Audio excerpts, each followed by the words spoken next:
Good evening, everyone. I greet you all in the name of our Lord and Savior Jesus Christ.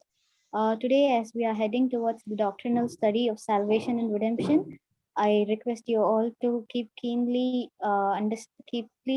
I request you to keenly understand and follow the session.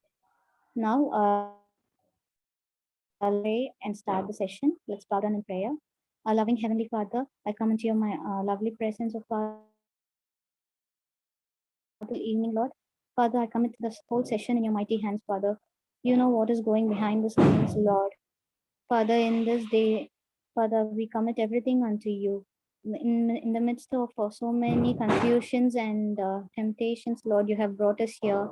I request you to go take this session thoughtfully and you very much useful to everyone who are joining this session, Father. I commit everyone into your mighty hands, especially the speakers and the Lee Uncle, Father. You lead them by your will. Let their words be yours and not theirs. I pray through Christ our Savior unto you. Okay. Now I'll introduce panel members. We have Madhivanan Anna. He's currently in Hyderabad. He has done his courses in Pondicherry University, and his wife is also a professor, and they are blessed with 2 kids. Hopefully, thank you so much, Anna, for joining us with so much warmth. And the other panel member for today's session is going to be Sam Westlin. I welcome you both. Sam, are we going to play any video today? No, Nancy, you can go ahead. Okay. Go ahead with this. Move on to the session. Okay, the first question. Am I audible, Uncle?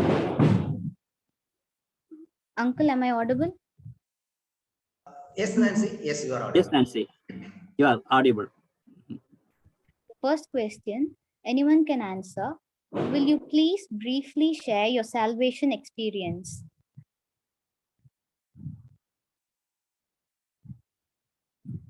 Will you briefly share your salvation experience? Anna can go ahead first.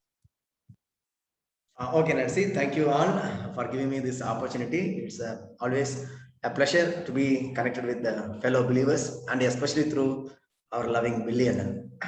Thank you, Anand, for connecting me to this wonderful group. Okay, first I'll share my experience of salvation. I was born and brought up in a non-Christian family.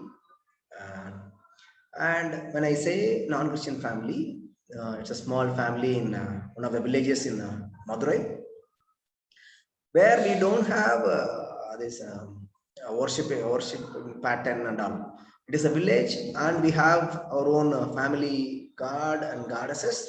Then a village goddess, not like a typical Orthodox Hindu family. It is like family kind of worship pattern. And every year, 3 times we should be there in the temple, like Bible.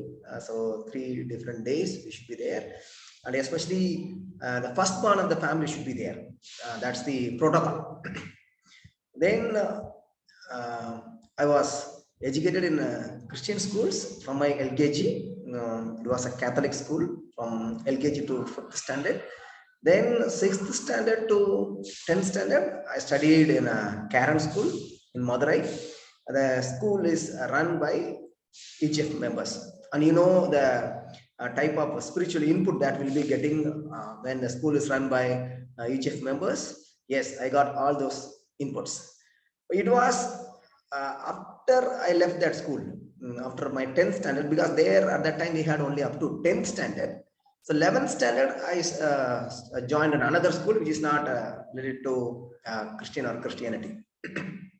So there, all these days, up to 10th standard, I was brought up in a Christian environment. Though I'm not from a Christian family, I was brought in a Christian environment. So now there was a complete change of behavior in me, especially in my 10th standard, because there is no one to monitor, no one to advise you. no one to see what you are doing. So completely there was a change in my behavior in my 11th standard, which even my parents could notice that. Okay, it was during one of the summer holidays. One of my friends, he advised me to attend a camp, which was organized by EU Madurai, my native place. There I attended the camp. So there, one of the evening devotions we call Sandhya session. There, the message was on the love of God. So I'll just share the gist of the message. The message was, see, you are searching for love in different places, and you are searching for love in different persons, and you are running after that, maybe a person or place. But the fact is, there is a God who loves you so much. He gave his life for you because he is loving you so much. And this evening, that true living God is coming in search of you. Do you still want to run after people searching for love, or just accept his love? There is nothing that you should pay or you should do, just accept his love. And that was the gist of the message. And that message was close to my heart. It came so powerfully that I don't have any other option. Just I prayed that sinner's prayer. Though I attended Christian school, though I prayed so many times, even before that particular incident, but that particular prayer, that evening during that Sandhya session, it is still fresh in my mind.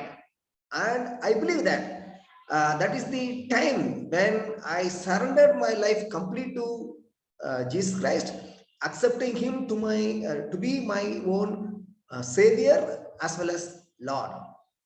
Now, after this, I went back to my family on the same weekend. I told them that there is something going on in my life, but they didn't like it. So then there was a change in my behavior. So the earlier it was a negative change in behavior, but suddenly there was a positive change in my behavior. But my parents, they don't want that change in behavior, because I started reading Bible and I started praying at my home. So there was a hindrance initially at my in my family, but later on, seeing the significant change in my behavior, then my parents realized that yes, this fellow is really serious about what he is saying and what he is doing. And then onwards, they have never stopped me attending church or any kind of prayer meeting. Then my parents also allowed my two of my sisters and my brother to attend prayer sets. So this is about my salvation experience, Nancy. Thank you. If you have any specific questions, maybe at later stage I can answer in relation to my salvation experience. Thank you. Anna. Weslin, Hello everyone, and thank you for this opportunity to Nancy and then Billy uncle. Actually, I'm from a Protestant CSI Christian family, but we are just a named Christian. But after when I was studied 12th, I attended another outside of the camp. So in that camp, God speak to me, and then He touched me through the messages and all. So that time I accept Jesus. Then I will be I started doing my prayer regularly. Then I started read the Bible daily. Before that, I was really just a named Christian. Just I go for Sunday church. Then I'll come back. Like that, my days will be like only. So after my 12th, in between the 12th and I studied class 12th, that time only I accept Jesus Christ. So first of all, in my family, my mother only, she accept Jesus. Then after that, I accept Jesus fully. Then my dad, then my sister, like that we will be accept the family. One by one we will be accept Jesus. Then we will be so like that only he'll be we accept Jesus Christ. So and then I surrender myself. Then It's not much. I mean, my salvation experience is not much like any other, like Madhivanan and Annan or any other. Like it's very simple only. That's all, Nancy. Thank you so much, Sam. I would like to share my salvation experience too. Because am I audible, Uncle? Yes. Yes, Nancy. Because as I was born and brought up in a Christian family, I was not much aware about God's sovereignty in my life. Later, when I was taken away by this world and all, I was so much into trouble, so much depression and all. But later, when I felt that I need something to be filled in me, I met with EU Kotagiri, and they helped me so much to uh, accept Jesus Christ as my personal savior. And that was the encounter which I truly believe as an salvation for myself. So, the next question: how to define salvation and redemption? How to differentiate between these two? How to define salvation and redemption? How to differentiate between these two?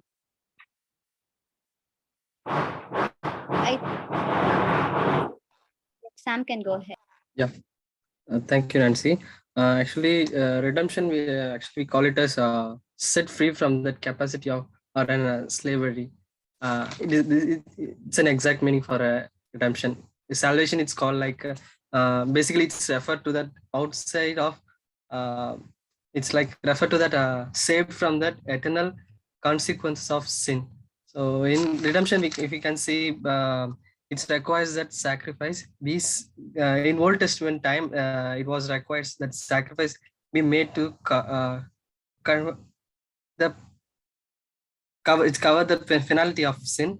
It's this sin, this cover penalty of sin. It will be it's a temporary redemption from that temporary redemption.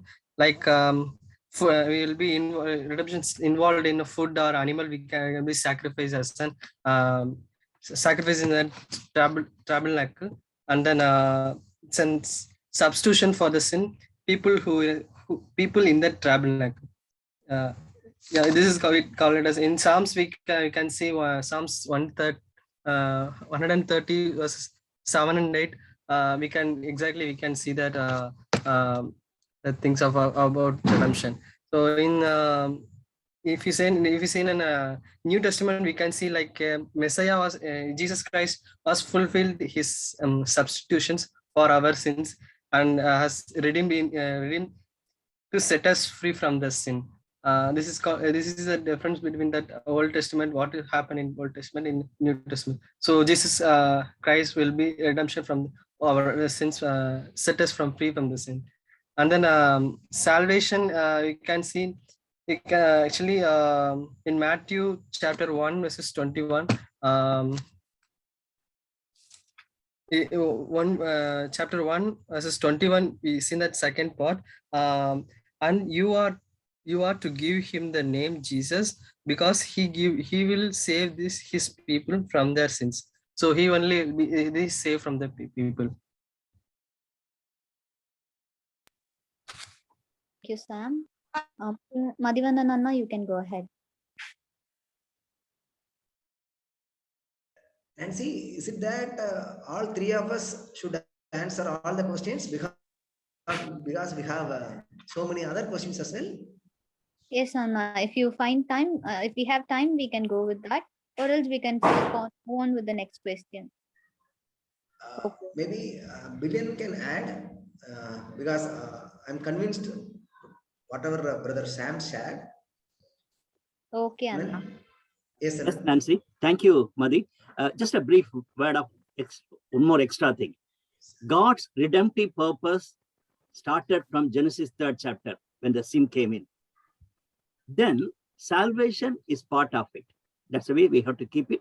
As Wesley said very rightly, the sin offering and things like that, it has come. So in that way, redemptive purpose is a bigger thing. And in redemption, Jesus came as a savior so that we can be saved. But redemption is like a jewel it was there in mortgaged, and the owner have to go and pay the money and get back. Exactly.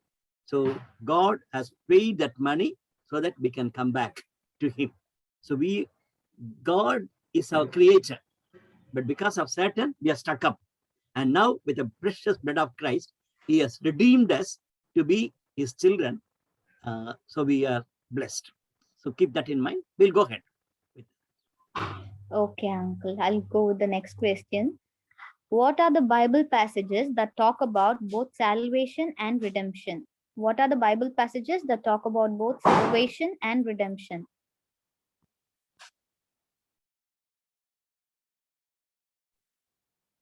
Anyone can take your turn. Madhyana, No, and then Billion can continue on this. I'll be talking, Madi. So you go ahead. Now, there are many. So whatever things you want to share, you can share. That's the way we normally do. Okay. So in that case, slightly I want to touch upon salvation and redemption as well. You all might have watched Narnia, the movie Narnia. There you can understand this. See, the younger boy, Edmund, he would move into the witch strategy, territory without knowing, because he will be yielding to a lie which the devil or the witch will be telling. He will believe that, and he would be start following. By that, he would be crossing the territory of Narnia and moving into the territory of the witch. So that is where Adam and Eve, they sinned against God's word. Okay, so that is how sin entered. And as Billion mentioned, so there we have in Genesis 3, we have the first redemption plan. So redemption, the plan of salvation, it all started with God. The redemption plan was in the mind of God, and that was revealed in Genesis 3. So now when you ask what are the Bible passages that talks about redemption as well as salvation, I would also like to refer to that portion only. In Genesis, yes, the redemption plan of God revealed, and that is the first passage which I want to highlight. So now there is also another question. Where does the fourth question, the next question, where does the redemptive purpose of God start, and how does it progress in the Bible? Maybe when other panel members, when they are answering that question, so definitely they will be touching upon the passages which highlights both salvation as well as redemption. So the beginning is Genesis chapter 3. It started there. Now slowly from there directly we will move on to the life of Abraham, where God calls Abraham. He was into idol worship. So whenever God is making some promise to these three, Abraham, Isaac, and Jacob, whenever God is making promise, then we should understand it is nothing but the redemption plan of God. So not only that, not only the redemption plan for the people of Israel who was close to God's heart, no, it is inclusive of the entire humanity as well as whatever God has created. There it includes animals and the nature as well. So Apostle Paul, he talks a lot about not only the redemption of human beings, the redemption of the nature as well. It is inclusive. So then after the life of Abraham, Isaac, and Jacob, will directly we can move on to the rules of judges. I just wanted to highlight there also. If you see, the people, they will be living a peaceful life under a judge, then they will commit sin, and then they would move into some kind of oppression, then they would cry out to God, and God would deliver them through this judge. So here again and again in the period of Judges, we can see that God's redemption plan is at work. God never abandoned his children. Though they were continuously doing sins, which is against the written law of God given to Moses, but still, yes, God extended his hands to deliver them. Then slowly we can move on to prophets.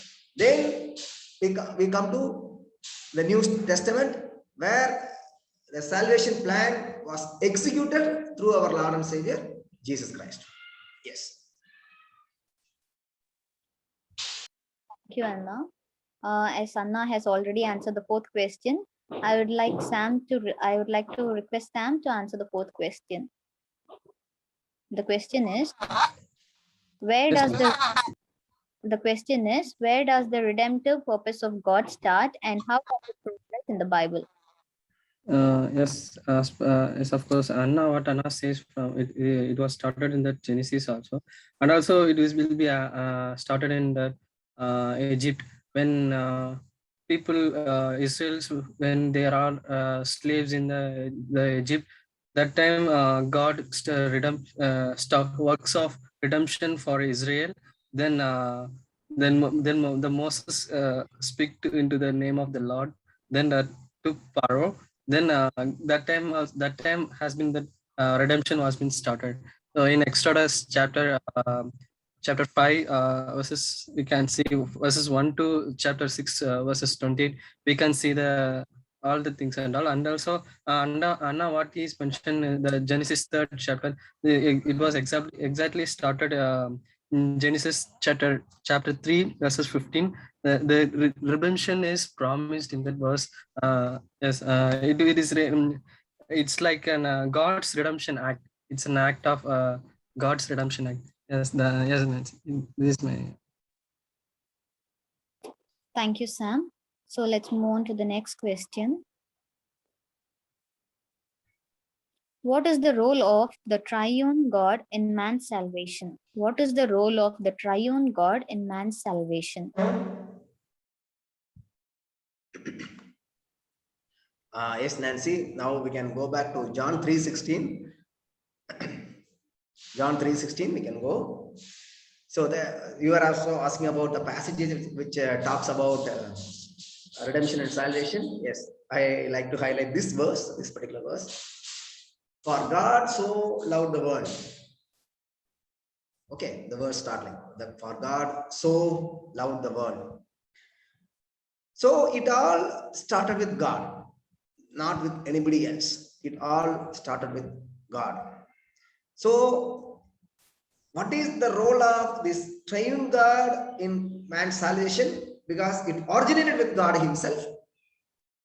Then we human beings, we were alienated from God, and that is our willful, desperate choice, desperate disobedience. So we were separated from the presence of God. Not only that, because of our disobedience, we lost all the privileges as children of God. So the triune God was involved in the creation, the formation of the entire world, or whatever we are seeing. Triune God is involved, and the same triune God is involved in the redemption plan as well. Okay, so now first we were separated not only from the presence of God, we lost all the privileges as children of God. So God is taking the initiative. That is the first point. We are not, we have not taken. We went and hid ourselves into the bushes. It was God who came in search of us.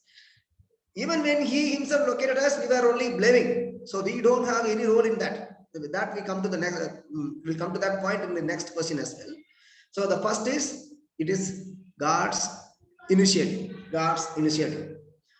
Now, as sinners, we don't have any access to God, or we cannot go. If we go, then his presence would completely burn us. So whenever we say God is light, more powerful than the brightness of the sun.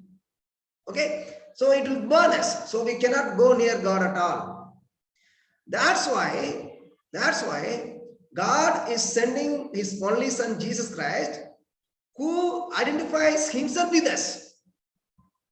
Otherwise, we cannot go. We cannot go to God. So now, though we are sinners, since God's only son is in human form, yes, somehow we can approach him. Because he took the initiative. So what Jesus Christ accomplished, or not only accomplished, his obedience, his Father's will. That is the role played by God the Son, Jesus Christ. So God the Father initiated, God the Son, Jesus Christ, he obeyed to his Father's will. And now the Spirit of God, as you know, he can go anywhere, he can touch anybody. So now he is facilitating the process. The Spirit of God, you might have, many of us are science students, you might have seen the catalyst. The catalyst would speed up the process. So now the Spirit of God, yes, he is triggering the process. He is giving senses to our heart, our mind. Whenever we hear something about God, yes, it is because of the Spirit of God. Because God, he will not come to us. We cannot go. Jesus Christ, once he was in this world, now he is with his Father. But the Spirit of God, yes, he is mediating this process. Yes, that's it from me. So this is how the three play a role in anybody's salvation. Thank you, Anna. Wesleyan can add your thoughts. Actually, as per this question, the Holy Trinity is an Holy Trinity of God help us in our salvation. It more helps. It's more help for Christians to understanding the complex nature of God. In fact, believe in the Trinity is a central doctrine of the Christianity. So the three persons of Father, Son, and then Holy Spirit, three persons of the Trinity, it teaches Christians better about the nature of God and that roles we plays. In Leviticus chapter 11 and 11:45, you can see God tell that I am the Lord who brought up out Egypt to be your God. Therefore, be holy because I am holy. So yeah, this is my short thoughts about Thank you, Sam. So the next question, what is the role of man to enjoy the salvation of God? What is the role of man to enjoy the salvation of God? Sam can go first.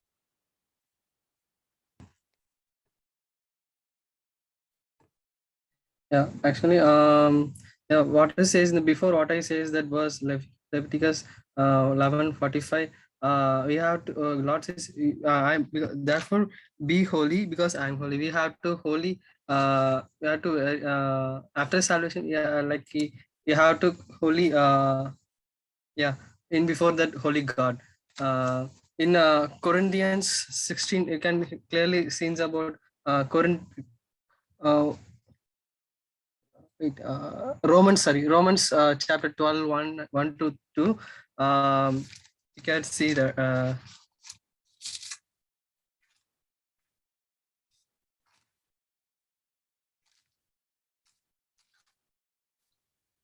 Verses 12, I'll read that verse. Therefore, I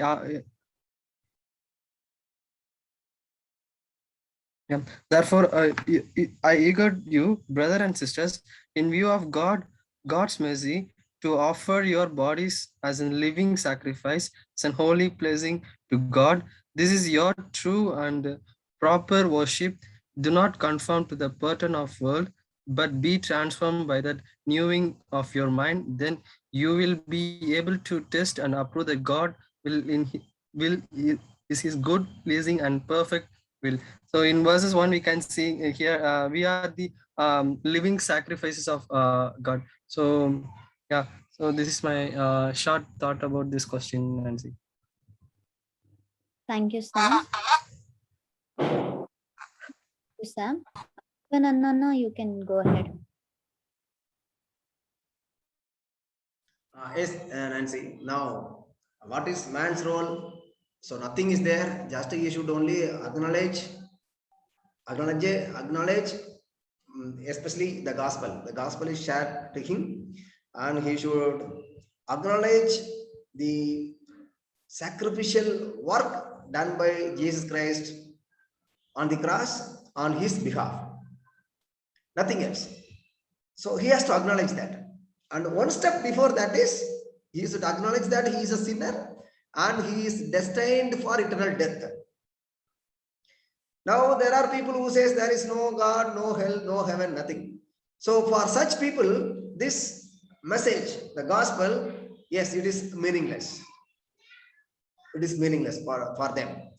But whoever is searching for meaning in their life, whoever is searching for love, you were mentioning about emptiness.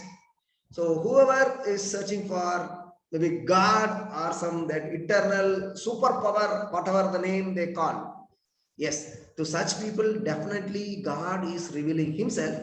Only thing is without doubt they should accept that message.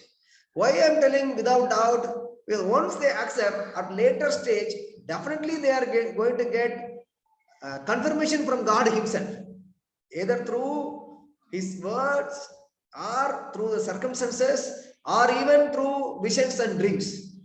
But only thing is, the beginning is, yes, God has already done everything. Now human point of view, yes, anyone should first acknowledge that he is a sinner and acknowledge that God has done everything for that person. This is beginning. Next, as he progresses in the spiritual life, he or she should be sensitive to the word of God, sensitive to the spirit of God. If they are not sensitive to this, and if they are not aligning their life properly, then definitely there is going to be problem. So the message of salvation, yes, will not do much impact in their life if they are not sensitive to the word of God or sensitive to the presence of God. So therefore, salvation itself is not a one-time process, it is a gradual process. Yes, Nancy. Thank you, Anna. Christopher Henry Anna has shared his thought. I'll read it, Uncle. We know that the whole creation has been groaning as in the pains of childbirth right up to the present time. Not only so, but we ourselves, who have the first fruits of the Spirit, groan inwardly as we wait eagerly for our adoption to sonship, the redemption of our bodies.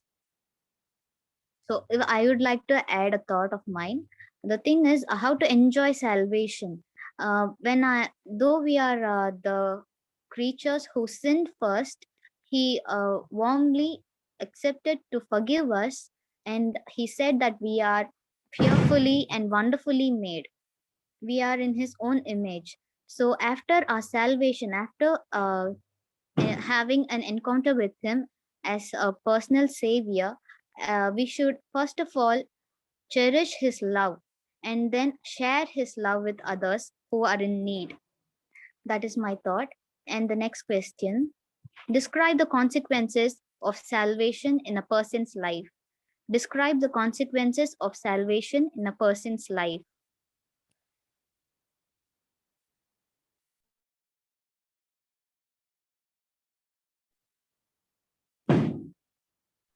Yes, Nancy. Now, consequences of salvation, yes, that individual is a changed person. There is a divine touch in that person's life. So definitely he is a new being. He is a new being. So this new being, it is inner man. So as a consequence, so there is a change internally which others can see externally. So this is the first consequence of sin, personally speaking. If you go one step backwards, yes, he is having now he is hopeful of the eternal life. Earlier, prior to the salvation, there was a fear of death. There was a fear of consequence of sin. Earlier, there was no hope at all. But now, after acknowledging the saving work of Jesus Christ, after coming to the knowledge of this work, yes, now he has his name written in the book of life. He has eternal life, and there is a hope of eternal life. And now he is also having confidence that he is not going to face the consequence, especially the eternal, leave out the current present consequence, the eternal consequence of his sins. Above all these things, he would be relieved from his guilty conscience. See, when we commit mistakes, when we commit a blunder, when we commit a crime, there are external agencies which would punish us. But this conscience, that is within you, others may even forgive you, but this will not forgive you. But when I believe in the love of Jesus Christ, the sacrificial work of Jesus Christ, then I am cleansed from my guilty conscience as well. So these are some of the consequences. Maybe Sam and Billiram can add to it. Thank you, Anna. Sam can go ahead.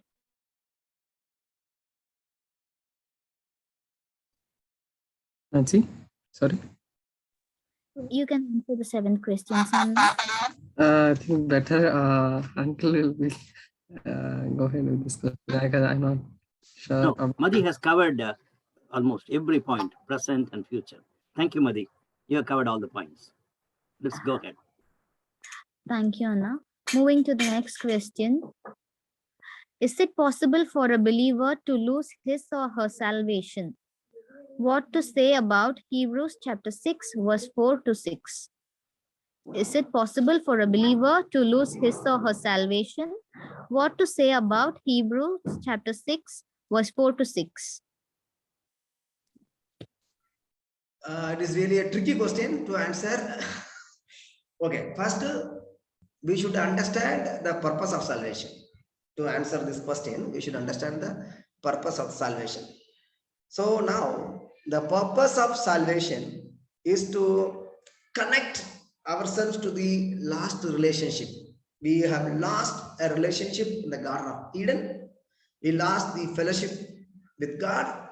We lost the privileges as sons and daughters of God. But again, when we come to the cross, yes, that vertical dimension, we are being connected to God.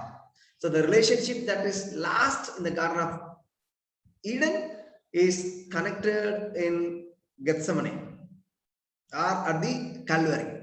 Okay, that is the first point. Now, connection. The second purpose is joy. So once the relationship is built or we are reconnected, there is a joy. Outcome of that is joy. Okay. Now from here we will move on to the question. Is it possible for a believer to lose his or her salvation? So now this is the purpose. We are connected. Right. Now, can we lose that connection? I want you to go back to Psalm 51, where King David, after committing adultery with Bathsheba, his prayer is, Lord, do not take away the joy of salvation from me. So when we receive salvation, so there is a kind of joy or happiness in us. So when we sin again, we will lose that peace of mind. We will lose that joy of being connected with God.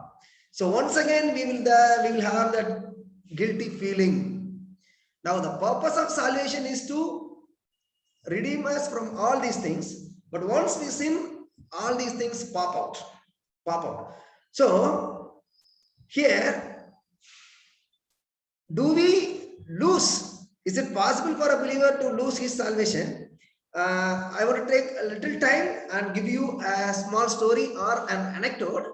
Now, maybe others, not panel members, other participants can answer that. Now, there is an engineer who is looking after a overbridge construction in a city, let us say a metro overbridge construction. So they have laid the pillars and the pathway, the pavement is being laid. Okay, they have deadline also. The engineer has a deadline. Now they have constructed the pillars. Now the pathway to walk, that is being laid. Now the height of the bridge is maybe so high that people, when these mansions and other people, when they are working, when they just look at, they have some kind of fear, and somebody accidentally they fall down and they die. Okay, because height is maybe several meters. Now people have fear to work on that. Now this engineer, he couldn't get people. Okay, even if somebody is coming, the work is not progressive because they have the fear of death. If they fall down, they will die. Now one idea came to this engineer. What he did, he bought some nylon net. So let us say the pillar is some 50 meters high. At the 48th meter, he tied the nylon net. Now people started working, and the work also progressed. Okay, now if somebody is falling from that work, will that person die or not? Somebody who is involved in this construction process, let us say either by mistake or deliberately, he is falling from that pavement or the pathway. Will he die or will he not die? Yes, Nancy? There are very much possibility for him to die, Anna. No, net is there. Nylon net is there. Strong net. He is an engineer. He'll be injured. No. See, there is a nylon net. Maybe his hand or leg might break, but his life wouldn't be in threat. No, he will not fall down at all. The nylon net will catch him. Okay, Anna, then he won't die. Okay, the nylon net is so strong that he can bear the weight of at least 2-3 people. So he will fall, but he will not die. He will fall, the person will fall, but he will not die. Okay, that's the arrangement made by the engineer. Now let us say these people, they are there in the building process, constructing a bridge, they are working for this engineer. Do you think, since there is a net, these people will fall again and again? Or deliberately or by mistake? No, they will not, because their purpose is to build the bridge. They are being paid for the task they are completing. So this net arrangement facilitated the building process. Now these people, whoever is working there, they know that they will fall, but they will not die. They know that they may fall, but they will not die. This confidence that they will not die gave them the courage to work and complete the task on time. So now this net, nylon net, is our salvation. Now God is calling us for a building process. We are building our church, we are building our family, we are building our kingdom of God, and we are fighting against the kingdom of the enemy. Now salvation is there. Even if you sin, you may not die. That doesn't mean that you have to again and again fall and get up, then rise up, go wash your hands. No, nothing. So that is one view. One view that salvation is there, you will not die. But what is the purpose? If you are again and again deliberately falling down, thinking that there is a net, then you are like a kid. Only kids, if they know that they will not hurt themselves, they will keep on playing with something else. But yes, our purpose is to build the kingdom of God. And for that, we have been saved by the blood of Jesus Christ. If we are playing with the net, then definitely we are going to lose our rewards. We will be wasting our time. We will be wasting our time. So this is my view on that. But coming to the verse which you have referred, Anand can answer.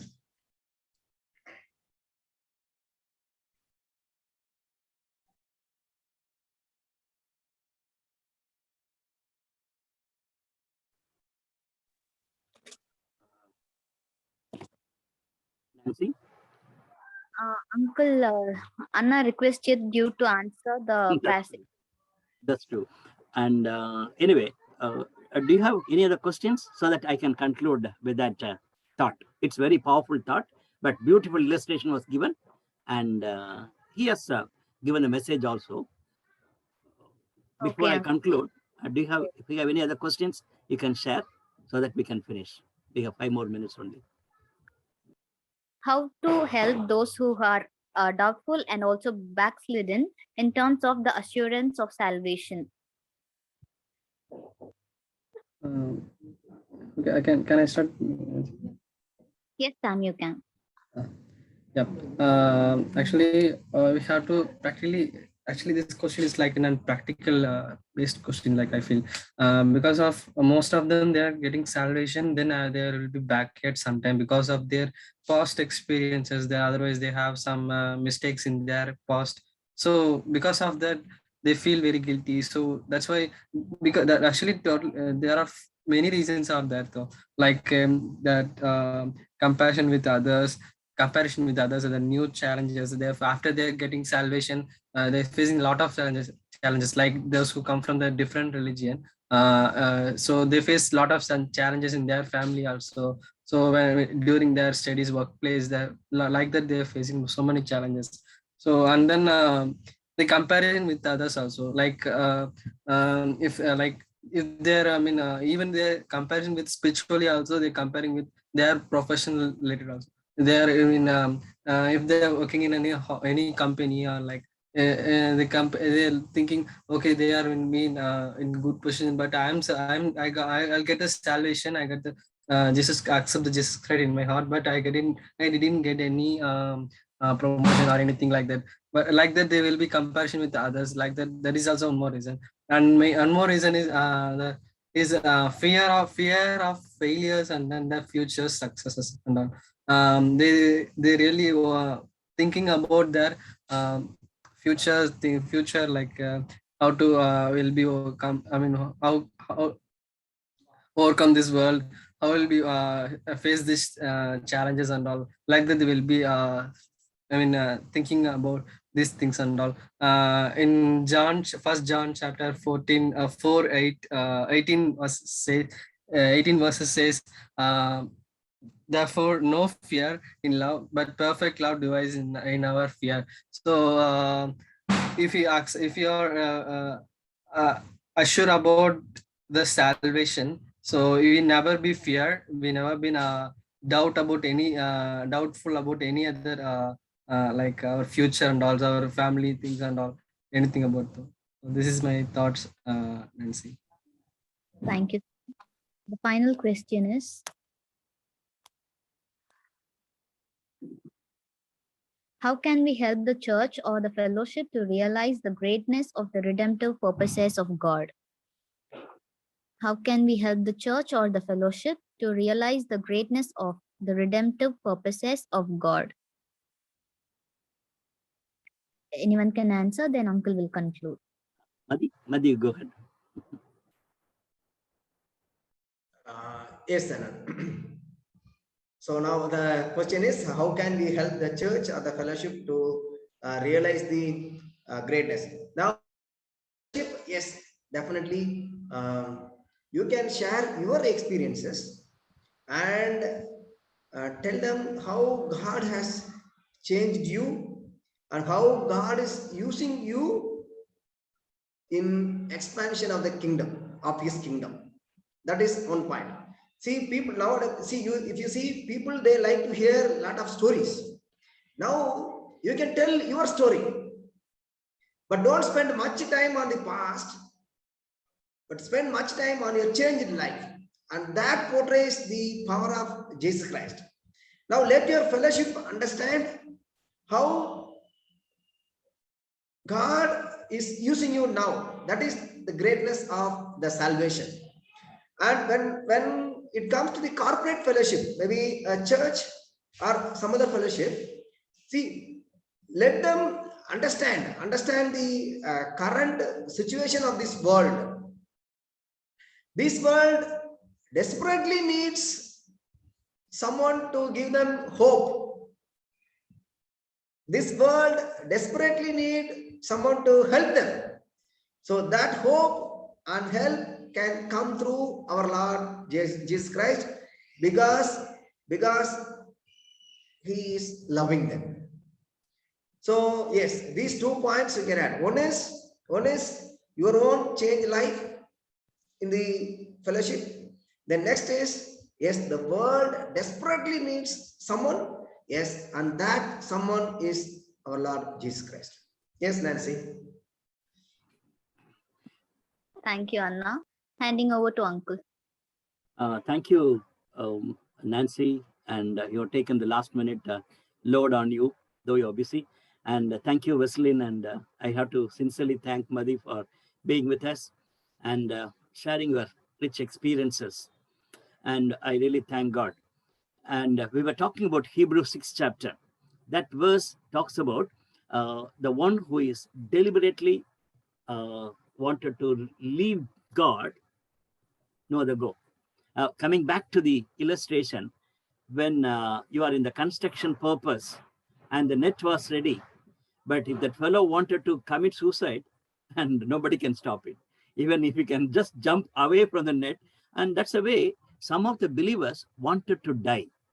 They deliberately wanted to say, we don't want salvation. I don't want this Jesus, after experiencing such a joy. That's what the verse says. So, my dear brothers and sisters, today we talked many things right from Genesis 3rd chapter onwards till Revelation.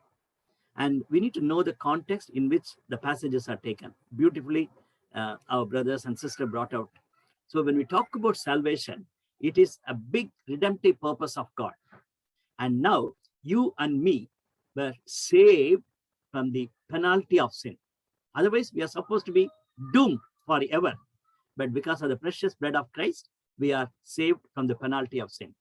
And as friends said, it is a process. We are going towards God.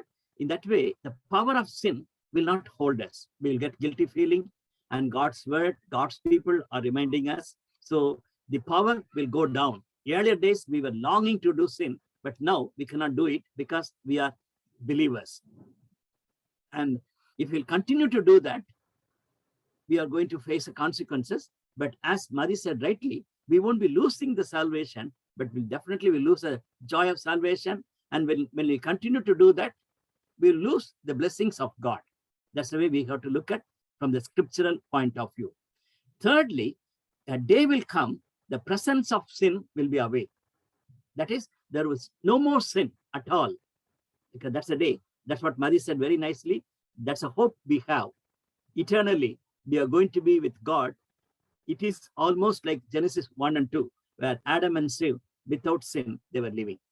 So there are three clear-cut points. Penalty of sin, as believer has come out of the penalty of sin. The power of sin we are experiencing right now when we get the help of the church fellowship, when we go to God through prayer and Bible study. Naturally, the Spirit of God ministered to us. And thirdly, we will not have the experience of away from the presence of God in this world because we are in the fallen world. It's not that we will be struggling because we are in the fallen world. As Romans 5, 6, 7, and 8 clearly talks about it, we will be in trouble. But a day will come, as Brother Christopher also mentioned, Romans 8 chapter, definitely we will have the adoption and we will continue to groan, but a day will come, we'll be glorified. Romans 8:29. So that's a hope we have. So enjoy the salvation. At the same time, we have a tremendous responsibility to fulfill the redemptive purposes of God in our life, in our fellowship, so that the whole world can be redeemed. God's plan is like that only. The whole creation should be redeemed. And we, as a child of God, we have a responsibility towards working towards the whole redemptive purposes of God. We should not stop. A classical passage is Ephesians chapter 2, verse 8 to 10. We are saved. We cannot boast anything. We are saved. But 10th verse says, we are saved so that we'll be a workmanship in God's hand to do the good work. So we should not stop here. We need to go forward and do the full good works for His glory, so that we'll be a blessing to many, many people. God bless you. Let's pray and close. Gracious and loving Father, we thank you. We thank you for the great salvation. And as the Bible says, how dare we can take this great salvation lightly. And as we read in the book of Hebrews, there were people, they were losing their faith. And when they are facing persecution, they were going down. And even when doubts were coming and wrong teachings were going on, we see that there was a backsliding spirit among the readers of the Hebrews. But as we see that when we stand firm in our faith, when we hold on to God's word, we have a great hope that one day we'll be away from sin. Thank you so much for revealing your truths through your Son and our Lord Jesus Christ. And thank you for Madi and Sam Weslin and the way in which Nancy could come and help us even in the last minute. Thank you so much for blessing us. And we commit each one of us, and also those who are watching this video in the YouTube will be blessed to experience the joy of salvation in their life and fulfill God's purposes towards the redemptive purpose of God. To that end, we commit ourselves to you. Till we meet again, let your presence will be very real in our life and in our fellowship. In Jesus' name we pray. Amen. Thank you, Thank Madi. you. Thank you, Anand. Thank you. Thank you, Nancy. Billy Uncle. Thank you, Nancy. Thank you. Thank you. Nancy, you have to say.